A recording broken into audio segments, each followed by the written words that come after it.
आज सकाळी उठून आमच्या गावच्या महादेवाच्या डोंगरावर अत्यंत पुरातन स्थळी नवीनच बनत असलेल्या महादेवाच्या मंदिरात दर्शनाला गेलो. डोंगरावरील एवढ्या सुंदर वातावरणात व्यायामाचा मोह काय मला आवरला नाही. शेळीच्या दुधाचा छान चहा पित होतो तर लेक त्याच्यात पण अशा काड्या घालत होती.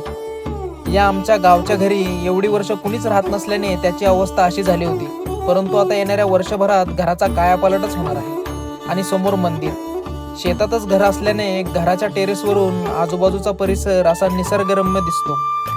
नंतर माझ्या आईची आई म्हणजेच आजीला आणायला गेलो. आजीच्याच हातामध्ये माझा जन्म झालाय बरं का. आणि आजीच्या मुख्यामध्ये लय प्रेम.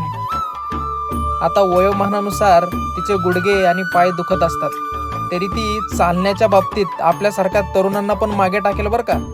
नंतर घरी येऊन हाताने कांदा फोडून ठेचा आणि बाजरीची भाकरी खाल्ली. बाकी काय चालायचंच नाही का.